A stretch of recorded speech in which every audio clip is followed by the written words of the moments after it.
tugtugin, awitan siya ng himig. Lapitan siya't dakilain, atin siyang sambahin.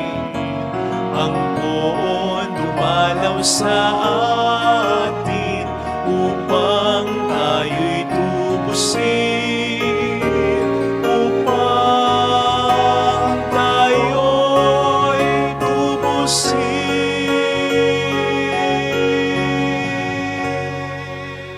Sa ngalan ng Ama at ng Anak at ng Espiritu Santo, Amen. sumayin niyo po ang Panginoon. At sumaiyo rin. Upang tayo maging marapat sa banal na pagdiriwang na ito, magsisimuna po tayo para sa ating mga kasalanan at pagkukulang. Tayo pong lahat, inaamin ko sa makapangyarihang Diyos at sa inyo mga kapatid, na lubha akong nagkasala sa isip, sa salita at sa gawa, at sa aking pagkukulang. Kaya sinasamo ko sa mahal na Birheng Maria, sa lahat ng mga anghel at mga banal, at sa inyo mga kapatid, na ako'y panalangin sa Panginoong ating Diyos. Kaawaan tayo ng mapagmahal na Diyos, patawarin sa ating mga sala, at patnubayan hanggang sa buhay na walang hanggan. Amen. Panginoon, kaawaan mo kami. Panginoon, kaawaan mo kami. Kristo, kaawaan mo kami. Kristo, kaawaan mo kami. Panginoon, kaawaan mo kami. Panginoon, kaawaan mo kami. Yumuko tayo, maaring ibulong sa Panginoon ang ating intensyon. Pagdasal natin, iadya tayo ng Panginoon sa malakas na lindol. Pagdasal natin ang mga tumutulong sa ating simbahan, ang mga may sakit at ang mga nag-aalaga sa kanila, mga may pinagdaraanan ngayon sa buhay, ang mga nagpapamisa, mga kasama natin ngayon dito at sa iba't ibang panig ng mundo na nagsisimba. Manalangin tayo. Ama naming makapangyarihan, lakas loob ka naming tinatawagan, sa ngalan mo, Ama naming banal, sa kalooban namin na ipanahanin mong lubos, ang iyong espiritong sa amin kumukupkop, upang sa lupaing ipinangako kami makapasok sa pamamagitan ni Jesucristo, kasama ang Espiritu Santo magpa sa walang hanggan. Amen. Ang salita ng Diyos mula sa aklat ni Propeta Ezekiel. Sinabi sa akin ng Panginoon, "Tao, nasa gitna ka ng isang mapaghimagsik na bayan. May mga mata sila, ngunit hindi nakakikita, at mga tengang hindi nakaririnig, pagkat sila'y mapaghimagsik. Kaya nga, magbalot ka ng kailangan mo sa paglalakbay bilang isang itinapon.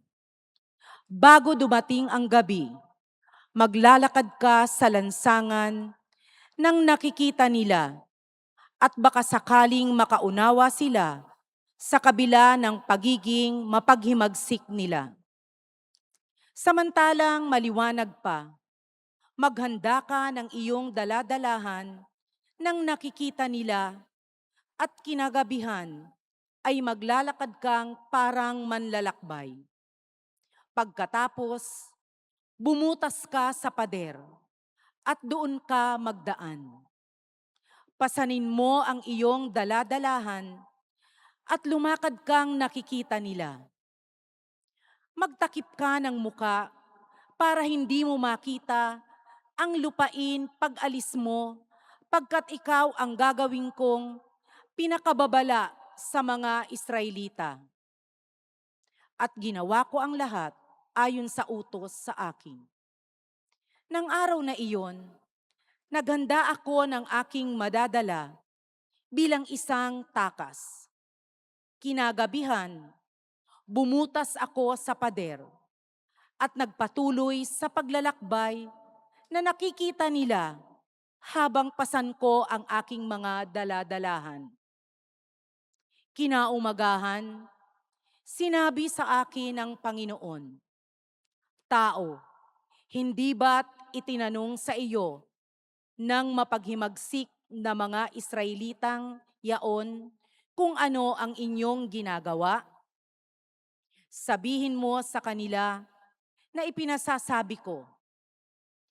Ang pahayag na ito ay para sa pinuno ng Jerusalem at sa buong Israel. Sabihin mong ang ginawa mo ang pinakababala sa gagawin sa kanila. Itatapon sila at ipabibihag. Pagdilim, papasanin ng pinuno ng Jerusalem ang kanyang daladalahan at tatakas sa pamamagitan ng butas sa pader. Magtatakip siya ng kanyang muka para hindi niya makita ang lupaing iiwan niya. Ang salita ng Diyos. Salamat sa Diyos. Hindi nila malilimot ang dakilang gawa ng Diyos. Hindi nila malilimot ang dakilang gawa ng Diyos. Ngunit sila'y naghimagsik sa kataas-taasang Diyos.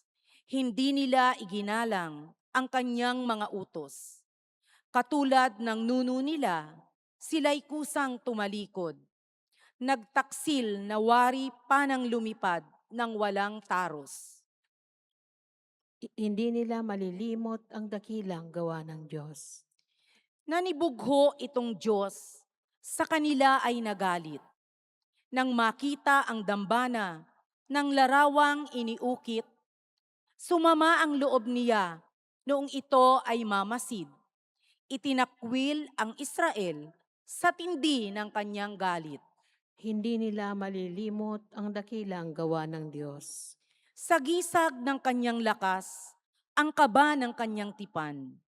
Binayaan na mahulog at makuha ng kaaway. Nagalit sa kanya, bayat ibinigay sa kaaway. Kaya naman ang marami sa kanila ay namatay. Hindi nila malilimot ang dakilang gawa ng Diyos.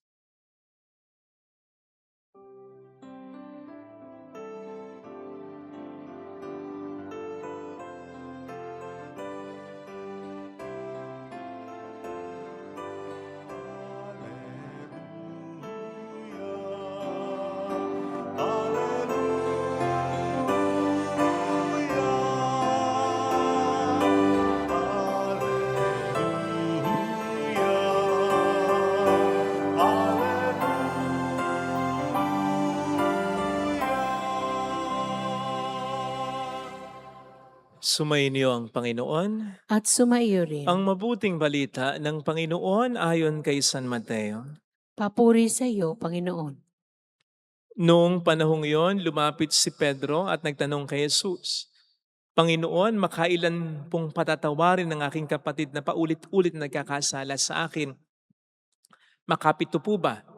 Sinagot siya ni Jesus, hindi ko sinasabing makapito, kundi 70 ulit pa nito. Sapagkat ang paghahari ng Diyos ay katulad nito. Ipinasya ng isang hari na pagbayarin ang kanyang mga lingkod na may utang sa kanya. Unang dinala sa kanya ang isang may utang na 10 milyong piso.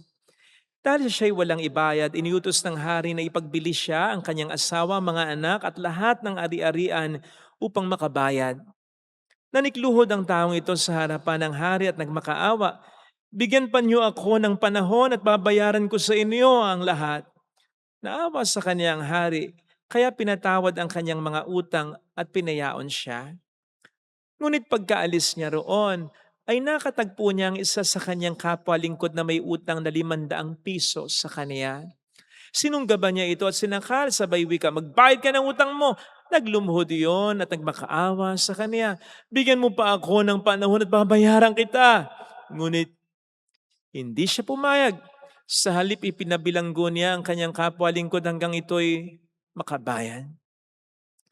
Nang makita ng kanyang mga kapwa lingkod ang nangyari, sila'y labis na nagdamdam. Pumunta sila sa hari at isinumbong ang nangyari. Kaya't pinatawag siya ng hari, ikaw, napakasama mo, sabi niya. Pinatawad kita sa utang mo sapagkat nagmakaawa ka sa akin, nahabag ako sa iyo. Hindi ba dapat ka ring mahabag sa kapwa mo? Sa galit ng hari, siya'y pinabilanggo hanggang sa mabayaran niya ang kanyang utang. Gayun din ang gagawin sa inyo ng aking amang nasa langit kung hindi niyo patatawarin ang inyong kapatid. Pagkatapos sabihin ni Jesus ang mga bagay na ito, siya'y umalis sa Galilea at nagtungo sa lupain ng Judea sa kabila ng ilog Jordan. Mga kapatid, ang mabuting balita ng Panginoon. Pinupuri ka namin, Panginoong Hesukristo. Welcome sa Our Lady of Lazaret Quasay Parish, kung saan ayos lang pong umiyak at samahan tayo ng mahal na ina sa pag-iyak at sa pagdarasal upang maging maayos ang lahat. Gusto po ba ninyo na maging daluyan ng grasya ng Diyos para sa kapwa ninyo? Of course. Diba? As a matter of fact, ito ang isa sa mga pangunahing sinasabi natin sa Panginoon kapag meron tayong biyayang hihilingin. Lord, bigay mo lang sa akin ito, magkaganito lang sana ako, maabot ko lamang ito. Tutulong ako sa kapwa ko. Lord, gawin mo akong daluyan ng grasya mo sa kapwa ko. Amen? Amen. Ay naman pala eh. Bakit marami sa atin hirap magpatawad? Hindi nga ba't ang kapatawaran ay isa sa mga biyayang tinanggap natin sa buong may kapal? Kaya dapat din tayong maging daluyan niyan papunta sa kapwa nating kailangan ng kapatawaran? Unless, isipin natin, hindi tayo pinatawad. Oh, come on, maling-mali yan. Pinatawad tayo ng Diyos. Unless, isipin natin, hindi tayo pinatawad, ay maling-mali yan. At yan po ang pinapakita sa atin ng talinghaga sa ating ebanghelyong napakinggan. Ang ating Panginoon mismo ang nagsabi nito. At tayong pinatutungkulan nung alipin dito na may utang na 10 milyong piso. Kung duda pa tayo, kung gaano katindi yung pagkakasala natin, tingnan na lamang natin ang ating Panginoong Hesukristo na nakapako sa krus. Iyon ang kinailangan niyang isakripisyo para tubusin tayo. Kaya ganon katindi, ganon kalaki ang pagkakasala natin.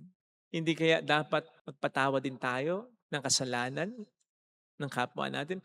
Kumbagay parang ganito, binigay sa atin ng Panginoon ng lahat-lahat. Halimbawa, material na bagay, pera na hindi natin maubos talaga. Di ba? Kung ganyan ang ibinigay sa ating biyaya ng Diyos, yung magbigay lamang tayo ng maliit na bahagi niyan. Maliit na bagay, di ba? Kung ikaw yung pinakamayaman, kung ikaw ang pinagyaman ng Diyos sa mga material na bagay, maliit na bagay. Yung 1,000, yung 5,000, madali mong maibibigay yan. Parang gano'n ang sinasabi sa atin ng Panginoon. Napakalaki ng pagkakautang natin, pinatawad niya tayo.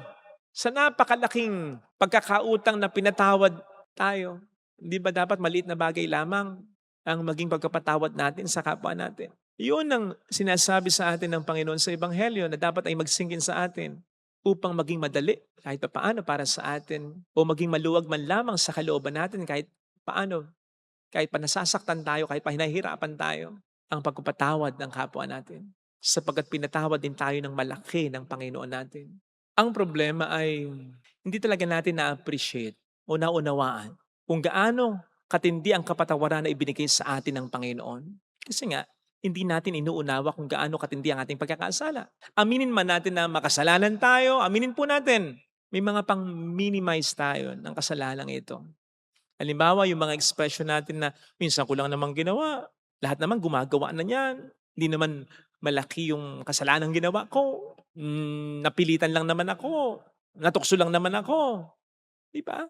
Aminin po natin na when it comes to judging our sins, we are the worst judge. Hindi tayo patas manghusga. Kapag kasalanan natin ang pinag-uusapan, napakalaki ng pabor na binibigay natin sa sarili natin. Ang problema, hindi naman talaga tayo ang dapat na hukom ng pagkakasala natin, kundi ang Panginoon natin. Sapagkat siya ang pinaka-nakakaalam ng motibasyon natin, ng laman ng puso natin, at ng pinaka-epekto ng kasalanan ginawa natin na maaring simple lamang sa atin, pero ang Panginoon ang siyang nakakaalam kung gaano ito nakaapekto sa ibang tao at sa lipunang ginagalawan natin. Kahit ang tanong ay hindi naman kung ano ang tingin natin sa kasalanan natin kundi kung ano ang tingin ng Diyos sa kasalanan natin. Siya ang hukom natin. Hindi naman po pwedeng pagharap natin sa Kanya, sabihin natin, Lord, hindi ganyan ang tingin ko sa kasalanan ko. Masyado mo yung exaggerate. Hindi natin pwedeng sabihin yun. Sapagkat hindi naman din siya i-invento ng kasalanan natin. It's just that siya lang talaga ang pinaka-nakakaalam ng gravity ng kasalanan natin. Ikalawa, in connection with this, kino-compare din kasi natin yung pagiging makasalanan natin sa pagiging makasalanan ng kapwa natin. Lalong-lalo na sa tingin natin ay mas malaki ang kasalanan kaysa sa atin. Inisip natin, di naman ako ganung kasama ang tao. Kumpara naman sa masamang taong ito. We are not asked by the Lord to compare ourselves our sins with others. Halimbawa po, yung alipin dito na may malaking pagkakautang sa hari, pwede naman din yan sabihin na, teka, okay lang na hindi ko siya patawarin, yung kapwa niya alipin. Kasi iba naman yung sitwasyon namin eh. Iba naman yung kalagayan namin. Iba naman din yung pinagkakautangan namin. Hindi. Hindi yun ang in-expect sa kanya ng hari. Hindi ang ikumpara niya ang kanyang pagkakasala sa pagkakasala ng kapwa alipin niya, kundi ang alalahanin niya na pinatawad siya ng malaki ng hari, kaya dapat din siya magpatawad ng kapwa niya. Yun din ang inaasahan ng Panginoon sa atin. At kaya nga din sa isa niyang babala sa atin, ano sabi niya? Kung anong ginawa ninyong takalan sa iba, ang gagamitin din sa inyong takalan o pinag-uusapan ba niyan ang kaibahan ng ating kasalanan sa kasalanan ng iba? Na mas maliit ang ating kasalanan kaysa sa kasalanan ng iba? Hindi pinag-uusapan dyan. Ang pinag-uusapan dyan ay ang hindi natin pagkapatawad na siya rin gagawin sa atin ng Panginoon kung ito'y ginawa natin sa kapwa natin. O di ba't yan ang maliwanag na sinasabi sa ating gospel reading? Gayun din ang gagawin ninyo o sa inyo ng aking amang nasa langit. Kung hindi nyo patatawarin ang inyong kapatid, hindi rin kayo patatawarin. Hindi pinag-uusapan dito ang laki o ang liit ng pagkakasala, kundi yung takalang ginamit, which means ang hindi pagkapatawad sa kapwa natin. Sana mga kapatid ay maging daluyan din po tayo ng biyaya ng awa ng Diyos sa kapwa natin. Sapagkat ito ay biyayang tinatanggap din natin sa Panginoon natin. Nakakita na po ba kayo ng ilog na may ibang tubig ang ilog na hindi niya iniaagos dun sa kabilang parte na inaagusan ng ilog, na may mga tubig na parte ng ilog na umaagos na sinabi ng ilog, dito na lang itong tubig na ito, dito na lang itong tubig na ito, hindi na ito aagos sa yung ibang ilog na lang. Hindi. Lahat ng tubig ng ilog na umaagos, tuloy-tuloy yan sa inaagusan. Ganon din dapat ang pag-agos ng biyaya sa ating kapwa. Kung ano yung binibigay ng Panginoon sa atin, yun din ang ibigay din natin sa kapwa natin. And foremost of this is mercy, is compassion, and forgiveness. After all, ito yung pinakamahalagang biyaya na tinatanggap natin o tinanggap natin sa Panginoon. Isipin po ninyo, kung wala ang pagkapatawad ng Panginoon, anong kwenta ng ibang biyaya? Kahit nga buhay natin, wala kung hindi tayo pinatawad ng Diyos. Kaya ito ang isa sa pinakamahalagang biyaya, kundi man ito ang pinakamahalaga. Therefore, in-expect ng Diyos na ito rin ang biyaya na paagusin natin sa ating kapwa. Amen. Ilagay natin ang ating kanang kamay sa tapat ng ating puso.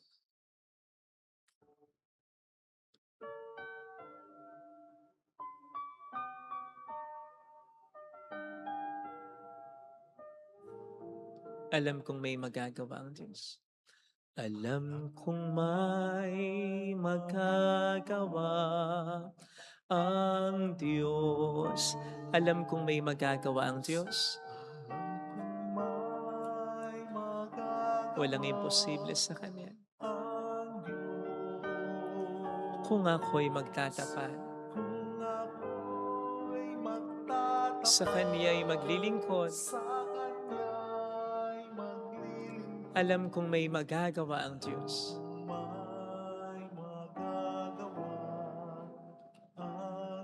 Alam kong di ringgin ng Diyos ang samo ko, sapagkat mahal niya ako.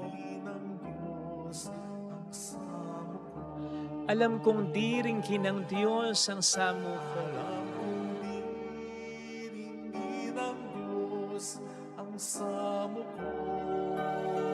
kung ako'y magtatapat,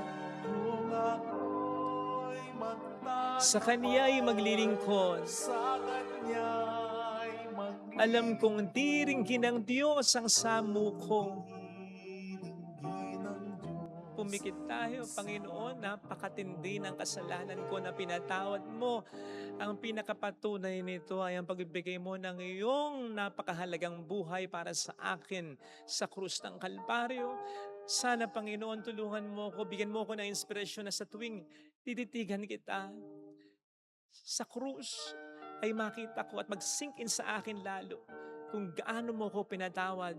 Hindi ko pwedeng sabihin talaga, kahit gaano katindi ang pagkakasala sa akin, hindi ko pwede at dapat sabihin na kahit mamatay ako, hindi ko siya patatawarin kasi mas mahalaga ang buhay mo. At yung buhay mo ay talagang ibinigay mo para mapatawad ako. Sino ako para hindi magpatawad ng kapwa ko? Hallelujah! Purihin ang Diyos. Hallelujah! Pasalamatan siya. Siya ay muling babalik sa atin. Hindi niya tayo iiwan. Hindi niya tayo pababayaan. Yun ang pinaka-sense ng sinasabi natin. Kung ang Diyos nakapagpapatawad, ako pa ba? Ang ibig sabihin kasi noon dapat ay, kung ang Diyos pinatawad ako sa napakalaki ng pagkakasala ko, ako pa ba ang hindi magpatawad? Yun lang naman din ang hinihingi niya bilang kapalit ng pagkapatawad na binigay niya. Ang matulad ako sa Kanya, mayroong magandang mangyayari sa mas natutulad tayo sa Panginoon. Yes, pag nagbibigay tayo. Yes, pag nagmamahal tayo. Pero yung pagbibigay at pagmamahal na naipapakita sa pagkapatawad, doon mas lalo na naipapakita nating tumutulad tayo sa Diyos. Kaya mahirap man, masakit man, pagsikapan natin yon na makapagpatawad mula sa ating puso.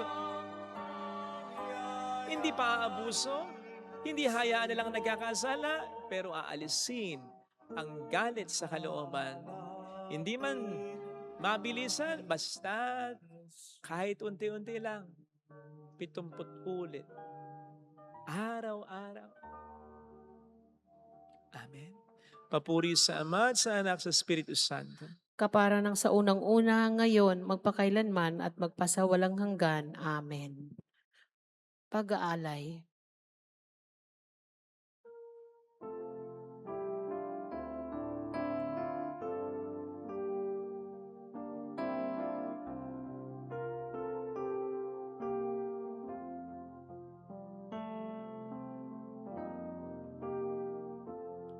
Sa pagsunod sa utos mo, nalulugod akong labis, di masukat ang galak ko, pagkat aking inibig sa'yo.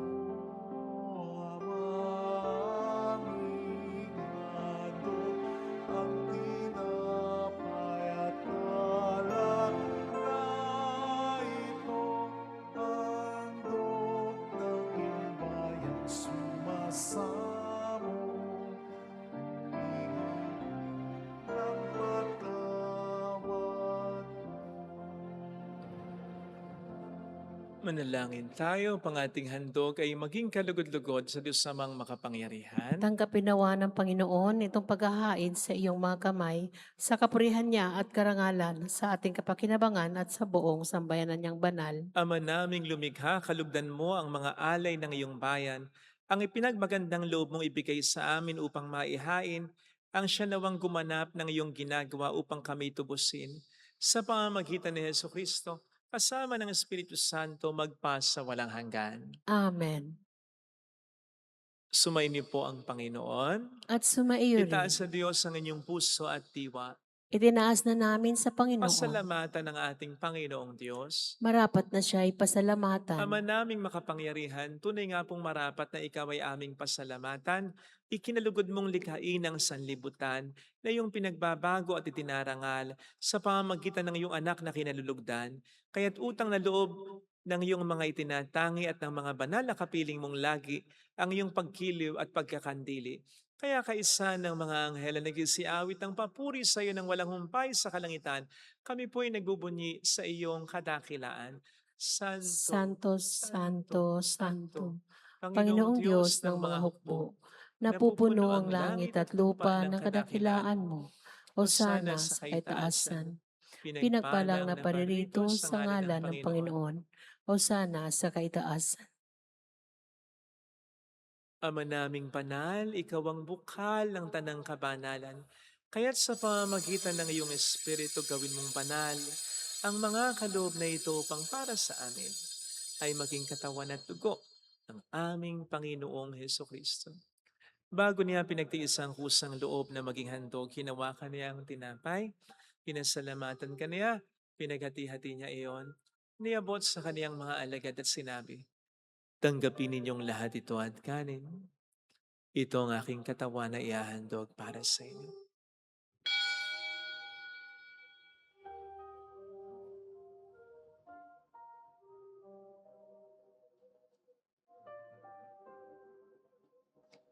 Gayon din naman nang matapos ang hapunan, nawakan niya ang kalis. Muli kaniyang pinasalamatan, iniabot niya ang kalis sa kaniyang mga alagad at sinabi, "Tanggapin ninyong lahat ito at inumin. Ito ang kalis ng aking dugo ng bago't walang hanggang tipan. Ang aking dugo na ibubuhos para sa inyo at para sa lahat. Sa ikapagkapatawad ng mga kasalanan, gawin niyo ito sa pag-alala sa akin."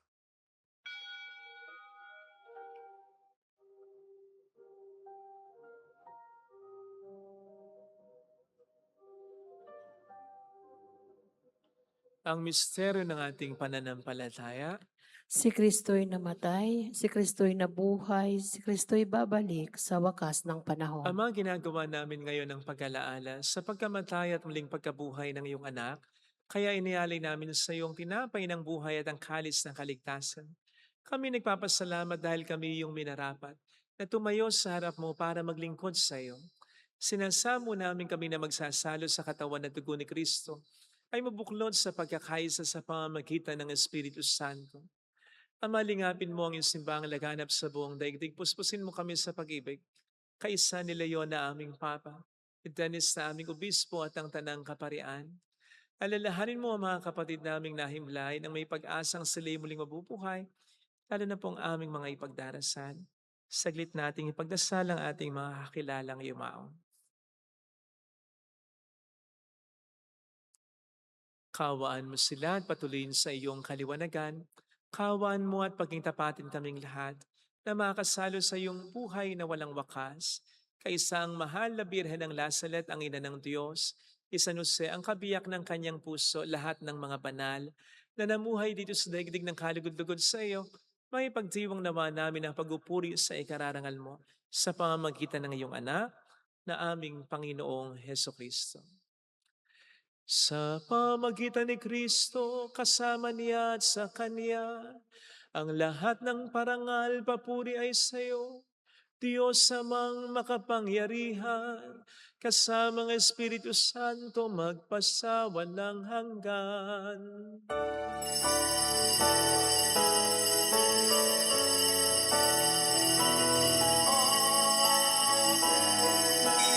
Amen.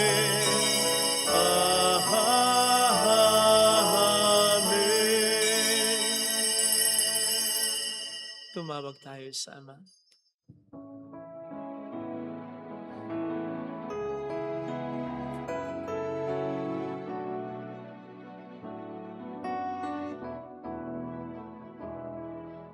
Ama namin, sumasalangit ka, sambahin ang ngalan mo, mapasa amin ang kaharian mo, sundin ang loob mo dito sa lupa para lang sa langit. Bigyan mo kami ng aming kakanin sa araw-araw at patawarin mo kami sa aming mga sala para ng pagpapatawad namin sa nagkakasala sa amin. At huwag mo kami ipahintulot sa tukso at ihadya mo kami sa lahat ng masama.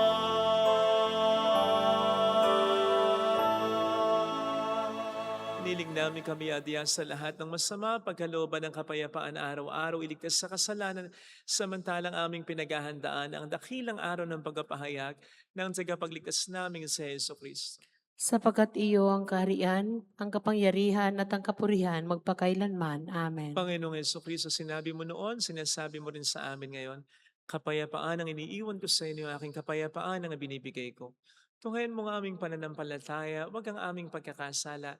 Pagkalooban mo kami ng kapayapaan at pagkakaisa sa iyong kalooban, kasama ang Espiritu Santo magpasa walang hanggan. Ang Amen. kapayapaan ng Panginoon ay sumainyo nawang lahat. At sumaiyo rin. Magbigayan tayo ng kapayapaan sa isa't isa. Kapayapaan po, peace be with you. Kordero ng Diyos, Kordero ng Diyos na nag-aalis ng mga kasalanan ng sanlibutan, maawa ka sa amin. Kordero ng Diyos na nag-aalis ng mga kasalanan ng sanlibutan, maawa ka sa amin. Kordero ng Diyos na nag-aalis ng mga kasalanan ng sanlibutan, ipagkaloob mo sa amin ang kapayapaan. narito sa harap natin ng Panginoon ang ating buhay at kaligtasan. Mapalad tayong inaanayahan. Panginoon, hindi ako karapat-dapat na magpatuloy sa iyo, ngunit sa isang salita mo lamang ay gagaling na ako.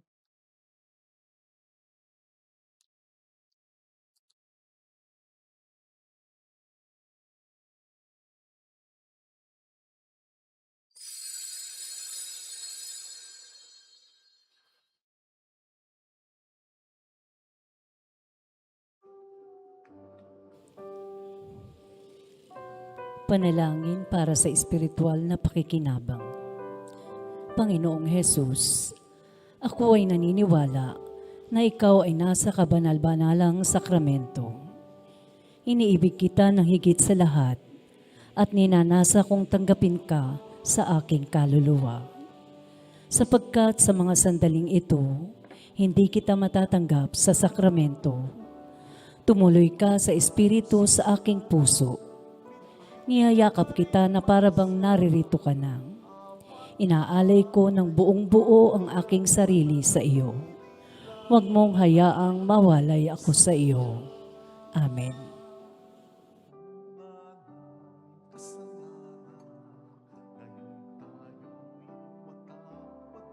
Sa paso ay nawalay at naligaw na ng landas. Kahaman ang puso, babalot ng dusa, kaya inig ng puso nadidina, tulad ng sama. O Jesus, sikula mo, tuli ang abang at tama, nadalhin namin ito sa palad ng mga dukha, maghahandog ng may puso, paghatid ng pag-asa ng hangin ng puso namin, maging tulad ng sama ng hangin ng puso namin, maging tulad ng sama.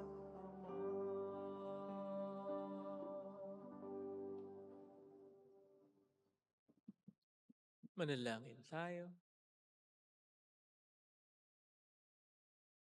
Ama naming mapagmahal, ang pakikinabang namin sa piging na banal ay magdulot naman sa amin ng kaligtasan at magtanghal sa amin sa luningning ng iyong katapatan sa pamamagitan ni Heso Kristo at sa mga Espiritu Santo magpasa walang hanggan.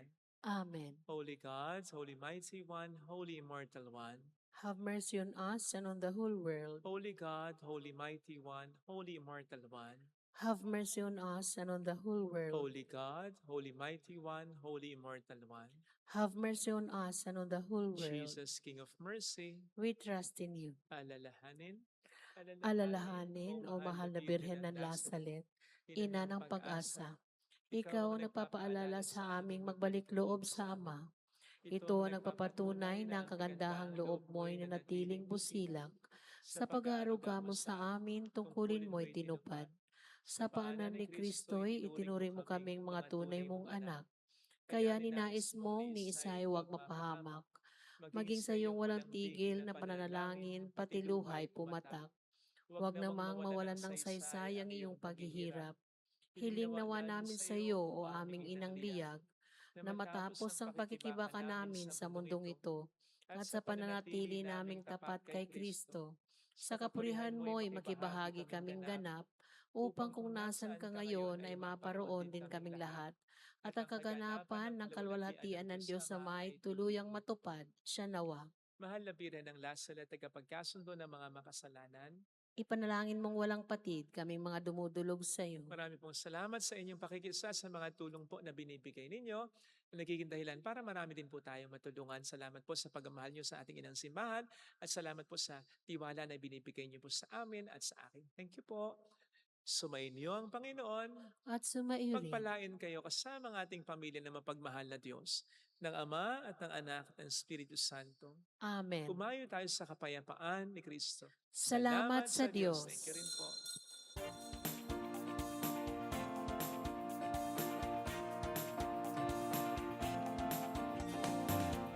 Mary, Mother Of the Lord,